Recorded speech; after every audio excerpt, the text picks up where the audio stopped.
سلام كبرات تخاتلتي داسني اكسترا نحجاب استدالو علته زيناتات ابيرترا بكورونا زموت زيغا حلفي قدايات سباو مسالات حبرات هاجرات بقداي تግራይ አውጽያተ ዘላት ጸብጻብ አሞንገ ኢትዮጵያን ሱዳንን ዘሎ ወጥሪ ሕጂ ተበጽሒ ዘሎ ምዕባለታት ሓንቲ ደርሽ ፊቅል ትበሃል ጀርመናዊት ማዕከን ዜና ዘርጊሓተ ዘላ ንኩናታት ትግራይ ኮምድማ ምድላዋት ሕወሓት ዝገልጽ ትንታንን ካልእን ዝደስስ ዜናታትን ትንታነታትን ሒዘልኩም መጽየለኹ ኣብዛ ቻናል ናይ ወትር ተኸታተልትን ምዃን ድማ ሳብስክራይብ ክትገብሩ ብኽብሪ ይዕድመኩም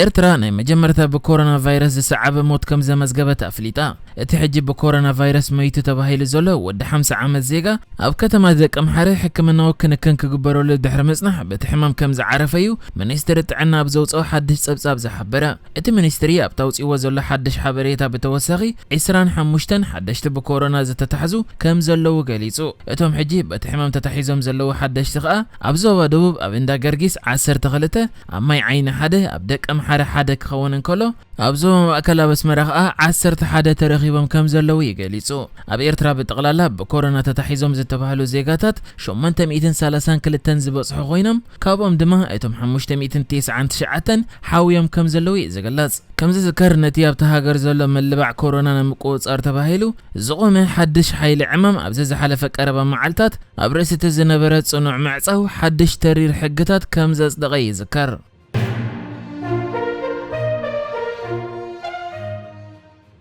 حلفيت قدايات سبقو مسالات حبرات هاجرات ميشيل باتشيلت أبكل تجراي زلو كونتات عزيز الشغل كم زخنن نملو تجراي سبقو حجزات بزي عنكفات كأتوخ حاتيتا إتا حلفيت أبتتمال زوجات مجلسية أبتي أبتجراي زجات أمجونتي بغلتي أم وجنات جهزت سبقو مسالات كم استفدت أمه زقل صحاب ريتاتات كم زبط صحهم كتحبر يا ترايا إتا حلفيت مجلسية بتوسخي على موين أي سبقو حجزن سبقو مسالات حجتات كم استتحسوا زقل صكستات قريبة من اليوم إذا ما هزبي أبزنبرو لهم كبابيتات دبداب مكياد نسلمويان سبات كونيلكا علامة مكبر فالول زغونك أتلاتاتن متأنا السفيح زمتن زحوسي كتبليا مجلس إياها أوتيات تركب اتحلافيت كم زبلو تدما بعسران حدن تحساس نقودايات سب أو رديت زوزنعو كلتا الأخات ناب تقراي كأتوز تفقد الله مكوان تخونه مرغبيتات تعاطي بمهلا وقنا زي شارع وحابريتان مركب أتأقام خوينو كم زولا يا حبيرا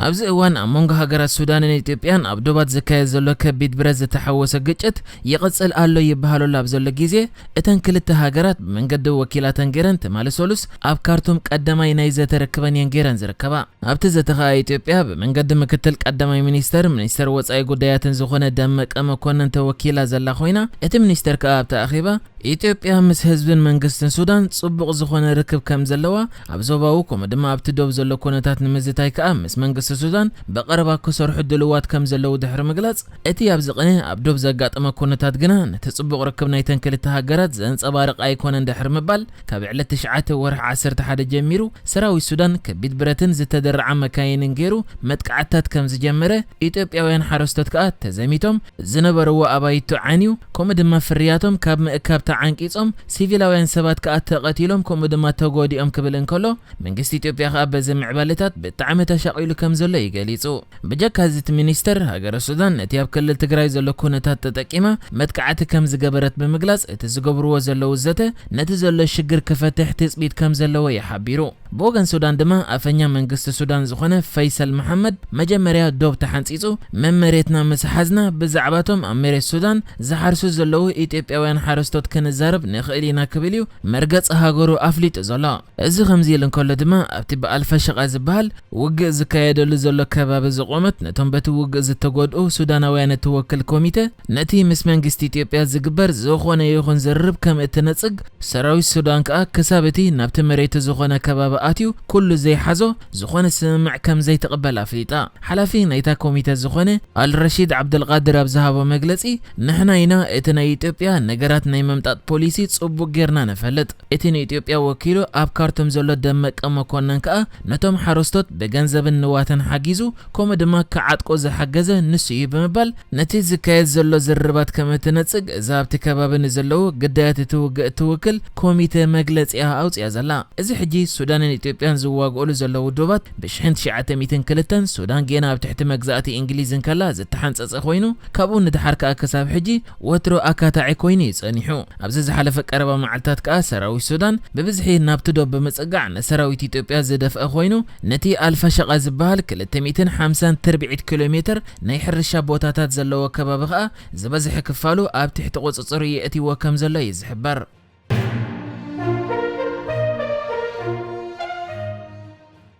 ኣብ ኢትዮጵያ ነቲ ብዕለት 4 ናይ ዝሓለፈ ወርሕ 11 ዝጀመረ ኩናት ብዝምልከት እቲ ኩናት ካብ ዝጀመራት ሒዙ ዝተፈላለያ ማዕከናት ዜና ዓለም ዝተፈላለየ ትንታነታት ዝህባ ዘለዋ ኮይነን ሕጂ ድማ ሓንቲ ደርሽ ቢኽል እትበሃል ጀርመናዊት ማዕከን ዜና ብዛዕባ እዚ ኣብ ትግራይ ዘሎ ኩናት ከምኡ ድማ እቲ ናብ ደባይ ተዋጋኢ ተቐይሩ ዘሎ ሕወሓት ዝገብሮ ዘሎ ምድላዋት ኣመልኪታ ሓድሽ ጸብጻብ ዘርጊሓ እያ ዘላ ኣብ ጀርመን ልዑል ተፈላጥነት ዘለዋ ማዕከን ዜና ደርሽ ቢኽል ዘርጊሓቶ ኣብ ዘላ ጸብጻብ እታ ማዕከን ኣብ ክልል ትግራይ ወላውን ቀዳማይ ሚኒስትር ኢትዮጵያ አብ አሕመድ ዓወታ መዝጊበ ኢሉ እንተተዛረበ ኣብቲ ክልል ግና ዝርአ ሰላም ከምዚ የለን እኳ ደኣ እቶም ተቃለስቲ ናይቲ ክልል ደባይ ተዋጋኢ ተቐይሮም ኣለዉ ድሕሪ ምባል ምስ ሓደ ኣብ ከተማ ወቕሮ ዝቕመጥ ኣለም ሓድሽ ዝበሃል ዜጋ ኣብ ዝተዛረበትሉ ግዜ ኸኣ ንሱ ብመንገዲ ቴሌፎን ኣብ ዝሃቦ መልሲ ናይ ኤርትራ ወተሃደራት ብከቢድ ብረት ነታ ከተማ ከጥቅዑ ኣብ ዝጀመሩሉ ግዜ እታ ጥንስቲ ዝነበረ ሰበይቱ ምስቲ ኣብቲ ከብዳ ዝነበረ ቆልዓ ከም ዝሞተን ብሕጂ ኸኣ መጻእየይ ጸልሚት እዩ ድሕሪ ምባል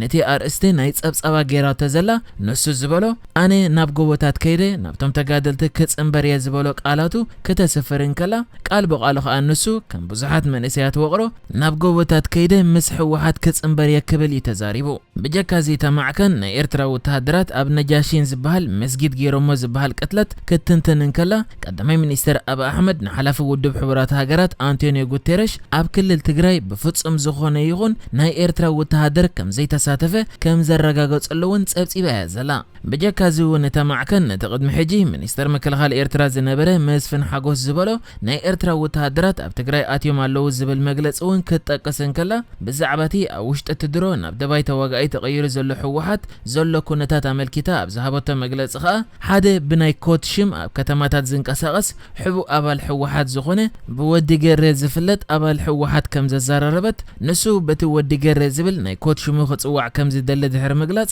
ኣብዚ እዋን ሓይልና ንምዕባይ ብዝሒ ዘለዎም መንእሰያት ንጽንብር ኣለና ድሕሪ ምባል መንግስቲ ፌደራል ንከተማ መቐለ ብከቢድ ብረት ክድብድብ እየ ምስ በለ ሓይልታቶም ካብ ከተማታት ወፂኡ ኣብ ጎቦታት ክዓርድ ከም ዝወሰነን ናይ ፌደራል ሰራዊት ከኣ ብፍላጥ ናብ ከተማታት ከኣቱ ከም ዝተገድፈን እዚ ኸኣ ኣብ ልዕሊ ከተማታትን ሲቪላውያንን ንዝወርድ በደል ንምጉዳል ከም ዝነበረ ገሊጹ ክትብል እያ እታ ማዕከን ጸብጺባ ዘላ ነዚ ውጽኢት ካብዚ እዋን ኣብቲ ክልል ብጀካ ኣብ ከተማታት ኣብ ካልእ ከባቢታት ውግእ ቀጻሊ ከም ዘሎ ክትገልጽን ከላ እቲ ብወዲ ገረ ዝብል ናይ ኮት ሽም ዝፍለጥ ብሕቡእ ኣብ ከተማታት መንእሰያት ይውድብ ኣለኹ ዝበላ ተቓላሲ ድማ ኣብ መወዳእታ ኣብ ዝሃቦ ሓበሬታ ክሳብ ኣብ መሬት ትግራይ ናይ ፌደራል ሰራዊት ናይ ኤርትራ ሰራዊት ከምኡ ድማ ናይ ክልል ኣምሓራ ሓይልታት ዘለዉ ኣብታ ክልል ጥራይ ዘይኮነ ኣብ መላእ ኢትዮጵያ ሰላም ናይ ምርካብ ዕድል ከም ዘየለን ንሶም ከኣ ካብቲ ዝነኣሰ ቆልዓ ክሳብቲ ዝዓበየ ሰብኣይ ምእንቲ መሬቶም ክሳብ መወዳእታ ንጣብደም ክንዋጋእ ኢና ክብል መልሲ ከም ዝሃበን ኣብዚ እዋን ከኣ ሕወሓት ናብ ደባይ ተዋጋኢ ተቐይሩ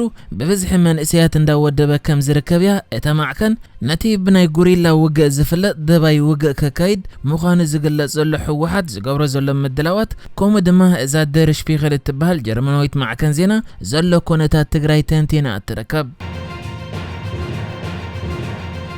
ንሕጂ ዝተዳለወ ዜናታት እዚ ነይሩ ብካልእ ክሳብ ንራኸብ ሰላም ንዓኹም